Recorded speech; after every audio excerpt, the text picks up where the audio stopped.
What's up, y'all? So I know we have seen Miss Gorgeous Doll's post about her suing Magic City. And I was being a little petty when I made my comment under her post, because girl, why would you threaten my life like that? Now you got to deal with me every time, all the time until I get tired.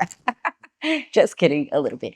Anyway, so she made the post about her suing Magic City. And, this has been a thing for the longest time. She says that she's the first one that has sued Magic City. And I'm not sure how true that is, being that all the clubs have been getting sued back to back by multiple women. But if that is true, that is a good thing for Magic City, because that means they've been treating their girls right. You feel me? Because all the clubs that are getting sued, obviously the girls feel like they've been being treated wrong. So what I want to say about that is, yes, she's brought the topic back up. And while we're on that, the topic is bigger than her in my eyes. Okay.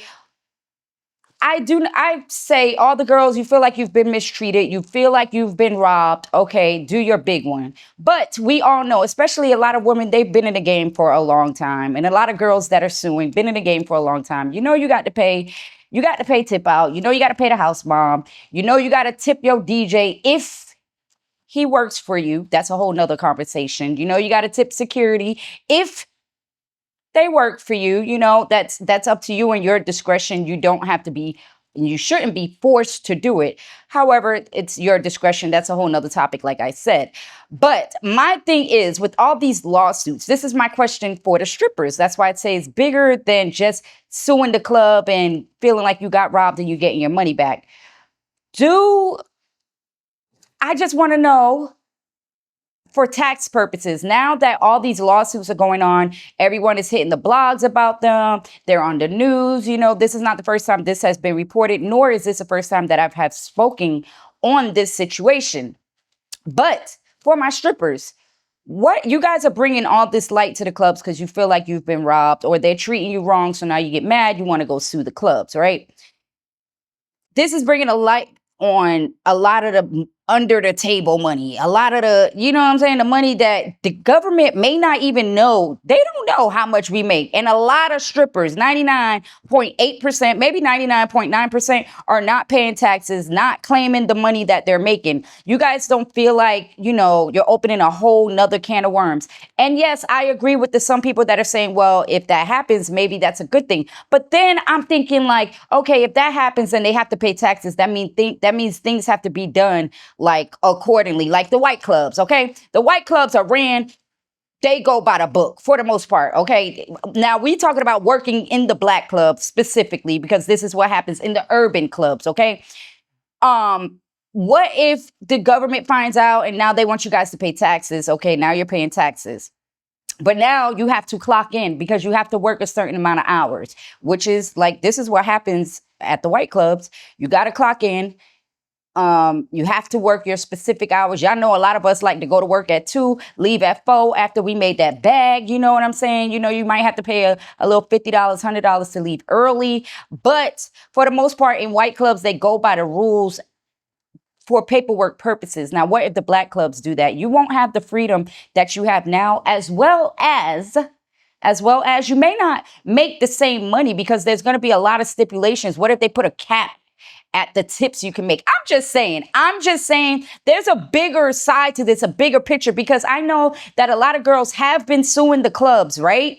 But they sue the clubs and then they go back to the club that they work at. So if you're claiming that you've been harassed, sexually harassed, you've been robbed, you've been this, you've been that, but you go back to the club where the rules probably have changed very minimal, if at all. I just never understood that part. Okay. At one point in the beginning, because when it first started, it was like a big old thing and everybody's like, oh, I'm going to sue the club. I'm going to sue the club. And everybody was just like, it was a thing. So everybody was doing it. But then it started becoming a hustle. So now you get girls that go to each club because they have a lawyer that they're in contact with, or because they may know the law a little bit better. They're going to each club. As soon as they're going to each club that it's the same environment that they just sued the last club for, going to the same club. And as soon as the manager or bouncer or security guard pisses them off, now they want to sue because it's a quick come up. But I have yet to see a girl get this come up and really like leave the club and really start her life over.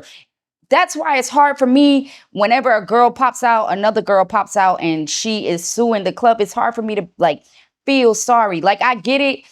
I want us as women to stand up for ourselves, but it's like a lot of us that's in the game and that know the game, like, I don't know. And a lot of dancers don't really have a plan B or an exit plan. Like, there's girls that are, still 35 years old, just working for bags and cars and, just mind all messed up. And I just feel like if it gets to the where it's like, has to be everything is by the books, it's not going to work out really good for dancers, in my opinion. Okay. So if you guys agree with me, let me know below. If you have any comments, anything you want to know, anything you want to input, please do so respectfully, because this is a safe space. Okay. I could get a little ratchet. You feel me? The ratchetness is still there. It's just suppressed by the anointing. Okay. So let's keep it cute. If y'all want to hear all those good old juicy stripper stories, then this book is for you. Don't forget to check out my second book, Shadows of Seduction, The Bottom Line, Part 2.